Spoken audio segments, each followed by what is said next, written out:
And welcome back to this special episode of Unfiltered Wrestling. This is our WrestleMania 41 reaction. And everyone brought by Tim. Hi, Tim. How are you? Afternoon, Lee. How are you, mate? I'm not too bad. Yeah, I'm a bit tired because I stupidly tried to start to watch both of these nights and I haven't realised I'm 40 years old now and I should have just watched it on the stream. Yes, mate. I'm in my 40s and I can tell you I couldn't have done that. I'm just too old for that now. So like we said, it's our WrestleMania reaction. So we are the day after the nights before. A very mixed bag, I think. Yeah. Like you, I think I described it as an awkward WrestleMania. Yeah, 100% agree with that. So we'll go through the matches and then just give our overall opinion. So let's rewind back to Saturday night/morning. So night one, where did we start? We started off with Jay defeating Gunther. I said to you the match would last about 15 minutes. I've got it quoted as 16 minutes. So I think the match was pretty good. The story told was what I expected. Expected Gunther to dominate most of it. Jay to kick out of some of the spots. But I thought the ending was really weird. Yeah, I agree. I thought they should have let Gunther at least pass out, not tap out straight away. No, totally agree. Very weird. Very, very weird, that one. And like you predicted as well, we saw Jimmy out at the end to celebrate. It was nice that they didn't turn anyone and all that. It was a nice little moment to open the show.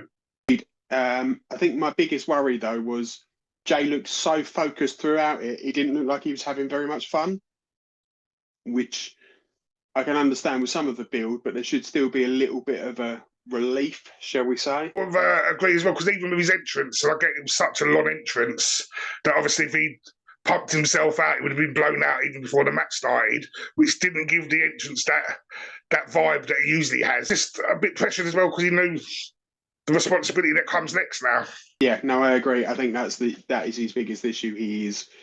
When you open WrestleMania, there is a huge amount of pressure. Overall, like you said, I think it was a decent start and a good way of starting the night. Yeah, I'd give the match a 3 stars for me. It was solid, it was good, and what I would expect to start Mania off. And we had the New Day defeating the War Raiders in a tag match. We both said that would happen. It felt a little bit laboured at times, that match, would you say? Yeah, and we didn't get what he was hoping for, the Big E to come out at the end, so it just seemed a bit weird again. The match weren't too bad, but it wasn't a fantastic match, and it just seemed like what was the point at the end, like they won and run off. Yeah, that's it. And unless Big E comes out, what would be tonight, I think you've wasted a little bit of an opportunity. There were some good spots, but for me, 2.5-star match, that one. It just didn't quite live up to what I thought could happen. I know we're going through the matches, but I think that was a lot of things with a lot of the matches over the weekend that they didn't live up to the hype, but we'll get more into that. We've then got Jade Cargill and Naomi, and this shocked me because I actually enjoyed this match. It was the kind of match I expected, especially from Jade Cargill. It was the finish I was expecting, the dominance. I did love when she did from the electric chair to the powerbomb position, flipped her up and then powerbombed her down. That was a great spot for me.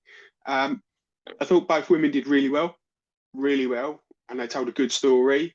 And I said it was a watchable match. I totally agree with you. Again, it done better than I thought it was going to be, and I loved Naomi's entrance because she looked like she was angry.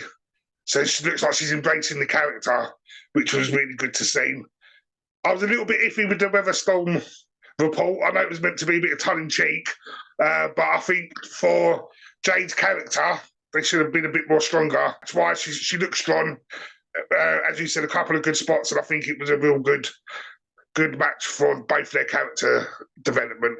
I certainly think Naomi benefited from a new intro as well. I think Tron looked much better. Again, like you, it was a bit hokey, the Jade Cargill weather storm thing, but overall, she looked pleased as well, which Yeah, I was really happy about getting that kind of minute. So I was quite pleased with that one. yeah. What you starring it as?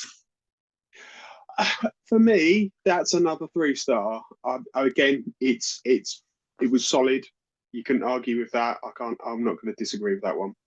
Then had the US United States Championship match. This was a weird one for me. Both looked really good.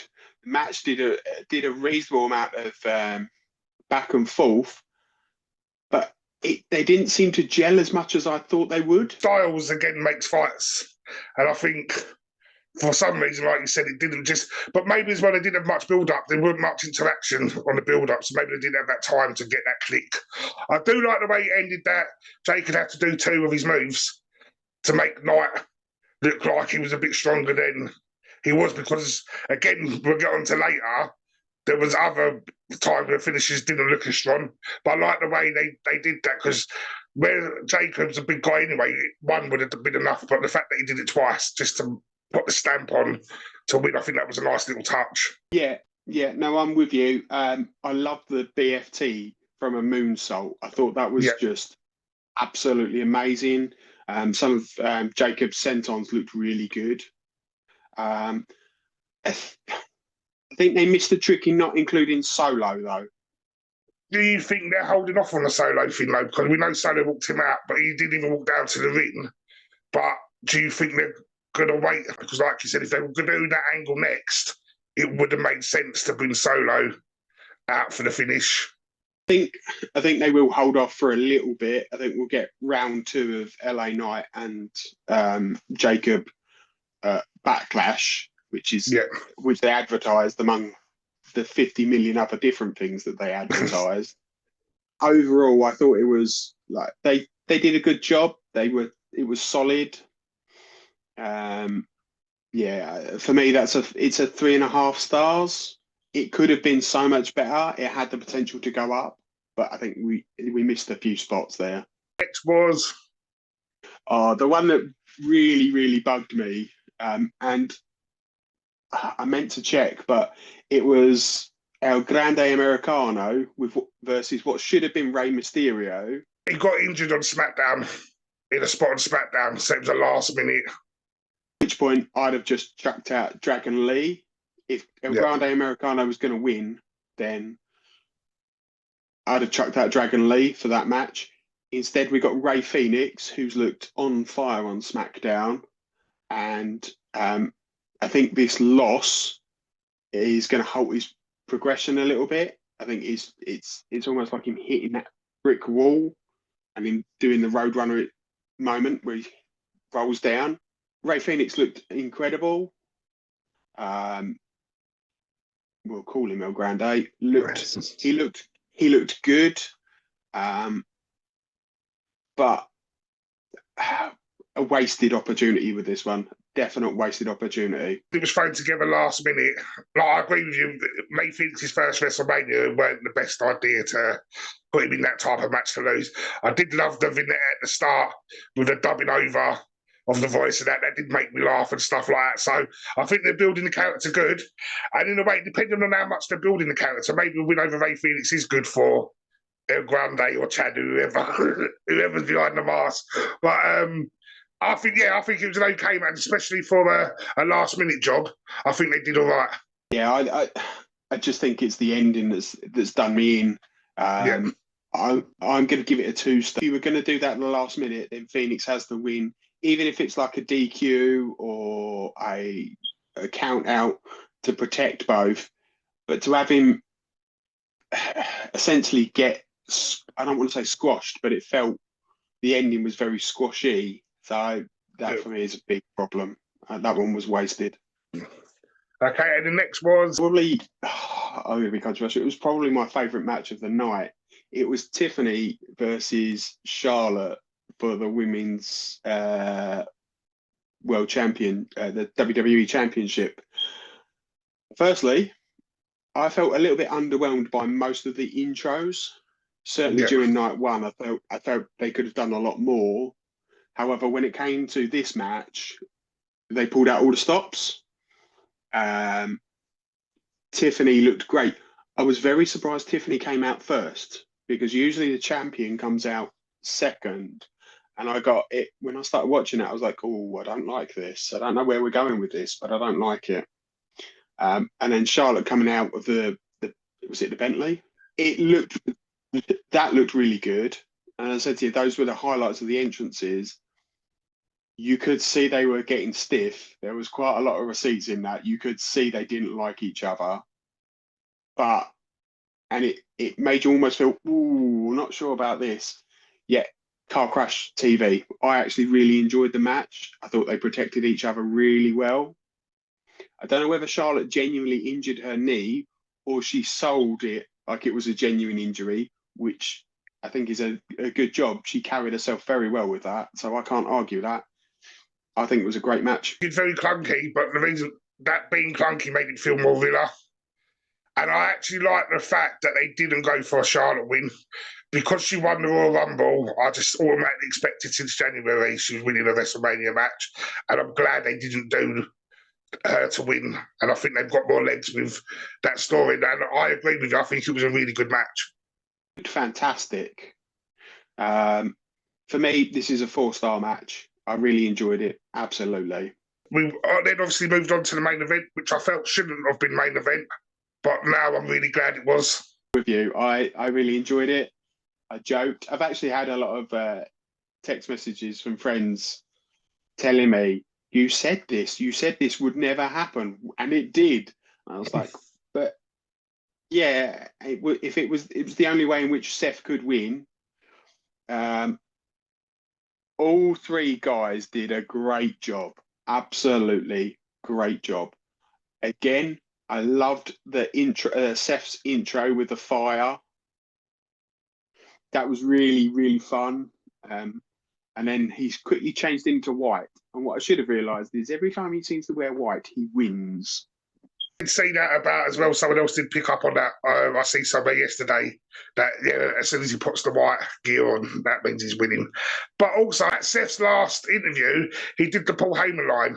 It's not a prediction; it's a spoiler. And whenever we hear that line, that also seems to happen as well. He's also the first guy I've ever known to have the upper hand on his opponents twice and win. Usually, if he wins, like he won the 2 Raw back and forths with them, and I thought to myself, well, that definitely means he can't win. They're not going to let him win 3 of them back to back. But no, he did. It was all small things. The CM Punk video package at the beginning, that was really clever. That was really clever. Also, the fact he came out in yellow tights. That's what he wrestled when he first came into the WWE. It was almost like a coming of age story. Do you think it was good, though, that Roman took the pin and not Punk? Or do you think it would have been better if Seth had pinned Punk? No, I think Roman's the right person to take the pin because I think the short-term program now is Punk and Rollins. And then the long-term program, which I imagine will be SummerSlam, will be Punk and be Rollins and Reigns. I think that will be that's the next program. I also do think this is Seth turning heel again. He's essentially been the heel in the triple threat, even though people are singing it. He has been the guy. I think he'll lean more towards being the heel. I'm curious to see how this Paul Heyman thing lasts, if it's a long-term booking or if it's a short-term booking. Said on our predictions, none of the guys need elevating with Heyman. So short-term, it could be a bit of fun. But I think Heyman needs to find his new protege to build someone up, like we were saying before. Absolutely. But yeah, I'm in a way, I thought, again, it was going to be Punk. I thought Punk would have demanded it. It's his main event. He's never had a main event. But I actually like the way it ended. I'm glad Seth won. And I seen somebody yesterday as well. If you have a look back, Punk's got the biggest smile on his face when he's laying on that mat at the end. So I think he knows in his head it was a work of art, and that's how it should have been done. So I'm glad it went that way completely. I thought it was going to be a big ego thing. I know Seth and Punk don't like each other, so I thought their egos would have got in the way and it would have ruined everything. But I actually think it's done the opposite, and hopefully it's brought them a bit more together, at least creatively. I think Punk he didn't need to win. He only ever wanted to main event it, and he didn't need to win. And because of that, I'm not surprised he was smiling. I'm really not. I think it's where the story now goes, and that's the important part. Tonight's Raw will be important, and see where we go from there. That brought the end to night one, and I think, especially because of the way it finished, it felt like it was quite a decent night. And it didn't feel like, as we said, I think as a whole show, it wasn't great.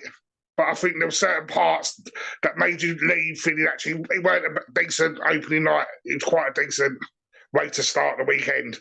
I'm going to agree with you. Night one felt there was some interest, and it was intriguing. But as you said, it wasn't the best.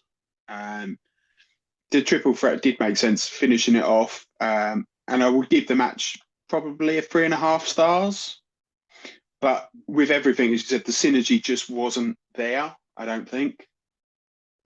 I think when you look at night two was an even weirder one. But we move into night two, which, like we said, was a weird one. So we started the show the way it ended the night before with a triple threat match. I was very surprised this was the first match on card. I really was. Didn't think this would be the one. I thought it would be the IC title.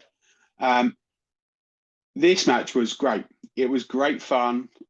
You could definitely see Bianca was the heel in this one. Little gestures like when she does and she says, "Kiss my butt." When they start booing her, she lent into that really well. Io winning was a shock to me, though. Overall, I thought it was an okay match as well to start off. Like you said, there was good. Bianca's character building was good. A couple of good spots as well. I really like the Swanton bomb thing. Off of his knees straight into Bianca's. I'm rubbish with move names, so apologies. But straight into Bianca's move. I thought that was a really good little sequence. I think they had a lot of sequences, and the fact that all three of them involved in a lot was quite good as well. It was never one legs in the corner resting while two battle it out. I thought it was quite nice, and I think it went on just the right amount of time. Got a time of 14 minutes and 25 seconds, which it felt longer, which means they got a lot in. They really did pack it in. The transitions and the reversals were fantastic throughout that. They were really good. I was very surprised. As I said, I didn't expect Io to win. I thought she'd be the one to eat the pin. Instead, it's Bianca that eats the pin. So they protected Rhea from that point of view. A solid match. Again, another, I'm going to go with we'll go with another 3 for that one. We had the Sin City Street Fight. I had a lot of fun watching this. A lot of fun. Both guys put it all out. But as I said to you, Drew, I fancy Drew to win this. He was solid throughout. Priest got in a lot of things. I like the idea of setting the tables up and essentially leaving them alone for 5 minutes until you needed to do something. That was a really good spot. You said it was going to be their predictions, and it did live up. And yeah, it was an enjoyable match. I love Drew doing the selfie, but with Priest in the background. And I like the fact that he won because I felt like they were going to lean into what they did last year, where Drew's his own worst enemy when he was doing the selfies and stuff. And I thought, okay, this is just going to be a repeat of last year. But actually, for him winning, I'm really glad that he did. I think that's good for his character. So yeah, I thoroughly enjoyed the match. Yeah, a very solid 3-star match for me, very much. Yeah. It was, for want of a better word, as we say in England, a Ron Seal deal. Exactly what it says on the tin. The 4-way intercontinental match, and I didn't think I was going to get this, but my God, what a great four-way match. It was just solid throughout. I mean, at different points, you thought different people were going to win. We have to talk about Bron Breakker and that leaping spear to Carlito. was about 10 Oh metres, my word. weren't it? Still, when he leaps and he hits him so hard, I'm getting a bit sick of them calling them like steel announce tables. They're plastic. You can see they're plastic. They put the thing back together. Right?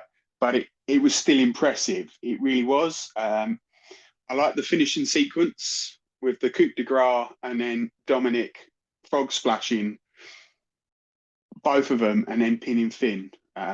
You can almost say that's the end of the Judgment Day now. That timing, like, Dominic landed exactly at the top of Finn's chest, which meant Finn led down, so Dom was still on top for the pin.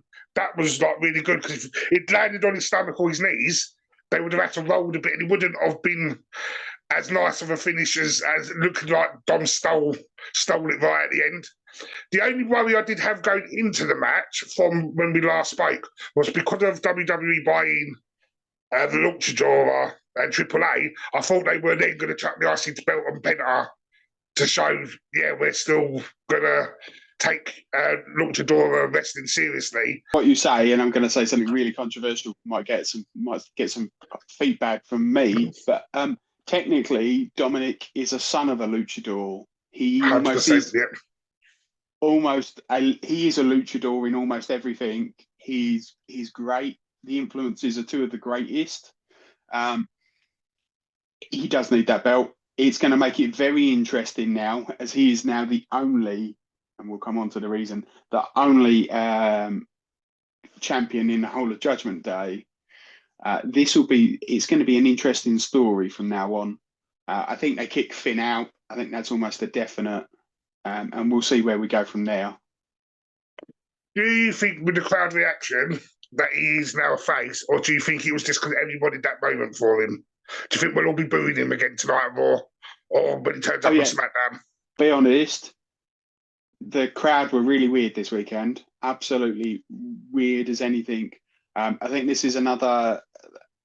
Toronto crowds are renowned for like just flipping the wrestling world on its head.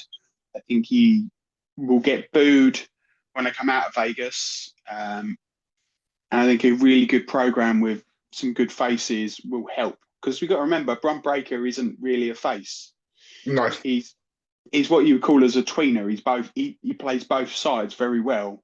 I do want to mention some of the ring attire. Penta's green and black looked really good on that. Dominic's white again, white with the black silhouette was quite impressive. But Bron Breakker's gear was it, and I picked it up. It was an amalgamation of the old Steiners. So the white side was when Scott Steiner joined the NWO, and on the other side was when the Steiners first wrestled in like Caesar's Palace in about '93. So it looked. I picked it up and I was like, "Oh my god, this looks great!" I love that the little callbacks that he made. It really worked for me. In the prediction show, he's got a couple of years before he's main eventing anyway, so it was okay to lose the title. Now he's going to be projected onto that next stage anyway. So definitely, a solid 3.5 star match. Was Orton next? It was Randy Orton next. Wrestling Joe Hendry. That was so much fun. It really was. It didn't need to go on very long. He's got a future. When his contract's up with TNA, you can almost see him just fitting smoothly into the WWE so easily. The only little issue I've got with it, and I love the spot and the angle, and I can't really say it was a match, because he's TNA World Champion, I think it buried them a little bit. And they've got a working relationship. I know it's Randy Orton, and maybe you can get away with it because it is Randy Orton, because if that was done with anyone else, you could then say, yeah, they're burying them. But I get why it needed to be Joe Hendry for that reaction and that little bit of fun. But if I had more time to pick it, I wouldn't have gone with a world champion.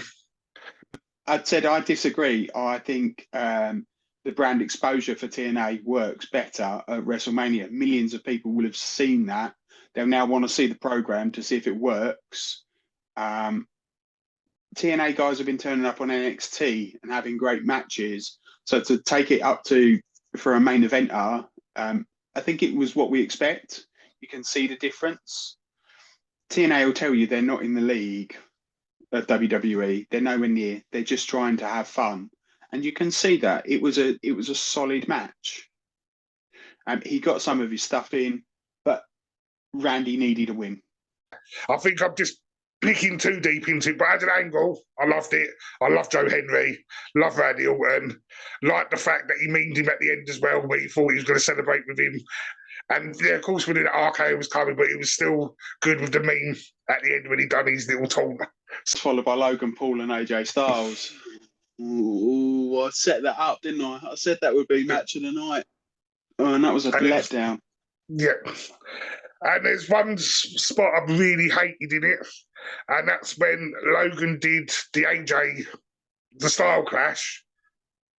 Styles jumped straight back up, did the style clash, and then fell down. And I'm thinking, again, you're trying to sell your finishing move, but you've just got up from your own finishing move, done your finish, and then you fall down.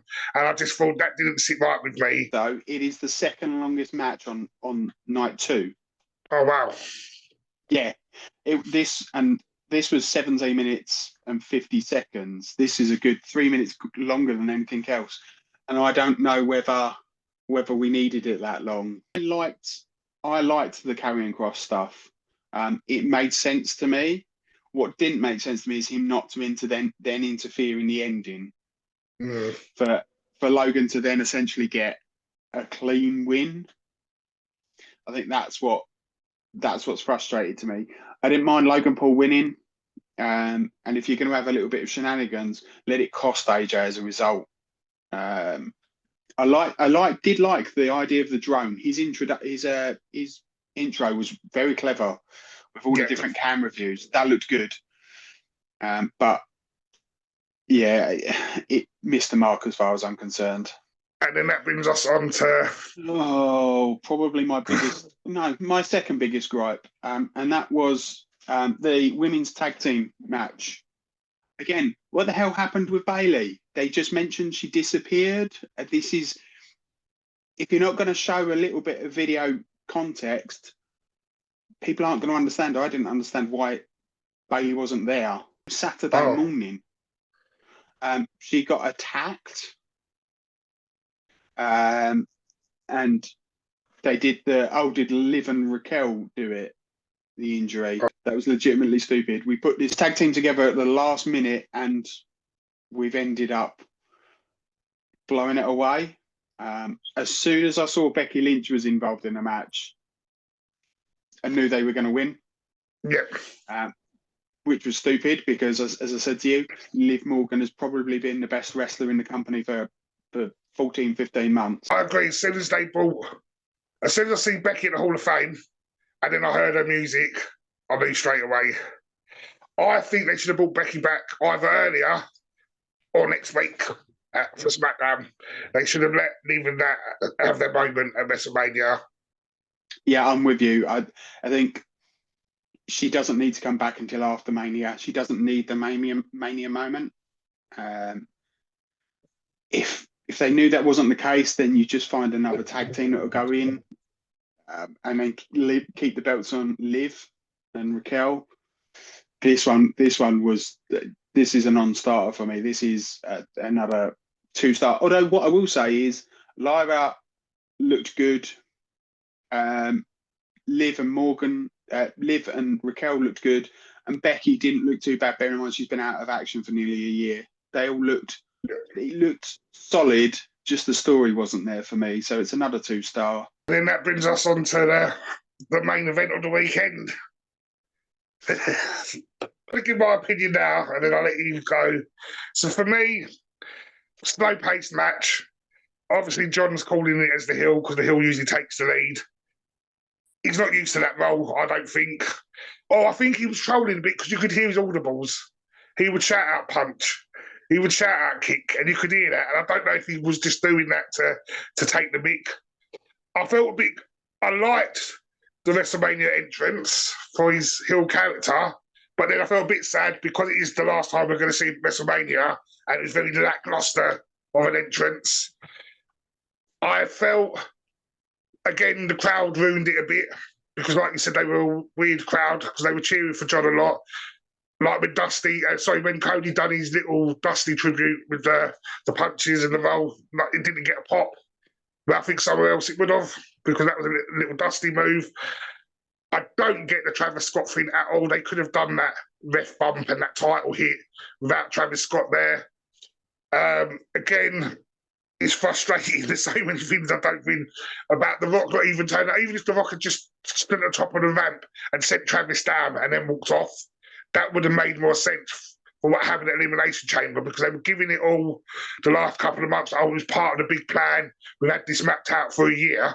Well, if you had it mapped out for a year, then the payoff, Rock would have been there for the payoff. And what I also feel sorry for John for, again, is he's just broke a record. And again, it was very lackluster. There was no big celebration. He's just gone in the history books for the most title wins. And his big celebration is him standing next to Travis Scott, holding the belt up behind his back. I just didn't get none of it. I can't disagree with you at all. I think the biggest travesty throughout the whole of WrestleMania is, where's The Rock? Yep. You've built this whole thing up, right? Where's The Rock? I don't get that one. You didn't need to do Elimination Chamber. You didn't need to do that. He didn't need to be there. Just have Cody come out and then John kick him in the balls. Yep. Like, this is such a waste, an absolute waste. And again as well, sorry, I was going to say again as well, I know apparently The Rock's not even at Vegas. I know he was at the start of the weekend, but he's posted he's elsewhere.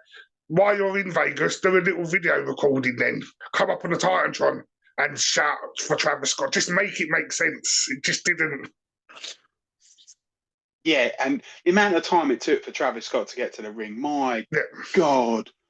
Either just have him run down to the ring or have him escort John out to the ring. Something, make it make sense. It was stupid. I think it made Cody look really weak and really poor. Yeah, I was going to say that because the amount of... I think it made John look weak as well, because he had to do finish after finish after... What did he do, about 6 or 7 AAs? And he couldn't put Cody away. He couldn't put Cody away until using the belt, but that's meant to be the next champ. Like, yeah. Yeah, it wasn't good for me. I don't think Cena holds the belt for very long. I know he said he's going away, but he's not. He said at the press conference, he said at the press conference, tune in tomorrow night so I can tell you how I've destroyed wrestling. It was I don't mind you having a heel victory at the end of Mania, but make it make sense before you do it. This was just so bad. This is just pointless. Absolutely pointless. And I think, again, the ending weren't bad, as in for a heel character to win by hitting Cody with the belt. That's what we've seen a lot of times, and that makes sense. Because you've got your superhero champion, face champion, who can't be beaten, so then you have to use an object to beat. And that made sense. But to bring Travis Scott down, as you said, not to have The Rock, just none of that made sense with it. And for Cena didn't seem like he was enjoying himself. And I know he's meant to be the heel, but it didn't seem like he wanted to be that person, if that makes sense. It felt very forced from his point of view. Yeah. I mean, if you in the promo they did on SmackDown, yeah. See, Cody gets okay. Yeah, well, Cody gets booed until he makes a few comments and he turns the crowd. It needed something like that. It needed just to be able to lift the crowd up. The crowd were looking for a reason to cheer Cody. I don't think they gave him anything. No. And again, I also feel sorry for John as well, because he can't go back and have that moment again. As I said, he broke a record. There was no like massive fireworks and family hugs and streamers coming down where you can't see nobody because it's raining confetti. It was just him and Travis Scott and him walking, and I just thought man's gave everything to this. He's gave his life, in a way, to this sport for the last 20 odd years. And that's how you're going to give him this historic moment. Yeah, no, agreed. It's wasted, absolutely wasted. This for me, dare I say it, is a 1.5-star match, and I think I'm trying to be generous. I feel sorry for Cody. I feel sorry for John. It's just such a wet weekend of an ending to a WrestleMania. I don't mind John winning, but make it make sense. And I know I said in our predictions that it doesn't really matter because it's on Netflix and you didn't pay loads of money and all that. But I think because it was John and the way it ended, it just still did leave a sour taste in my mouth. For me, is I don't see now how he's going to make it a return to a face very easily. It's going to be a lot of groundwork that needs to do for that to happen. I think it's going to need to be like SummerSlam and he just needs to beat the crap out of Rock. I think that's the only way around that, and I don't think Rock will allow that to happen, to be honest. Either that or get somebody to turn on him and then Cody save him. Yeah. I don't see how that happens now. Also, do you think because of everything they chucked at WrestleMania last year, with The Undertaker, with The Rock, with Cena turning up and that, because we didn't get none of that, in a way, we've got Travis Scott, do you think that's another reason? Do you think last year was so high that it was a really hard expectation to surpass, and that's probably another reason why it felt a bit lackluster, because we didn't get past that point of last year? Maybe that's a fair point. Maybe that's the reason we were a bit like that.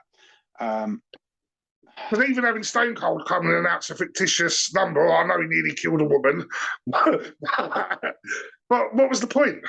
Just have him at the end of the match, like, I don't know, like, do something. He's there. As I say, this, and that's why I say this feels like a really awkward Mania. There were points I think they could have done better, and yeah, I think they've just missed the mark with this one. Well, Tim, that was our thoughts, but if people leave their thoughts in the comment as well, and thanks for joining us, and catch us on our proper podcast episode next week where we look at the Raw after Mania and the SmackDown after Mania, and fingers crossed they'll answer some questions and we can see the direction people are moving. Absolutely. Thank you, Lee.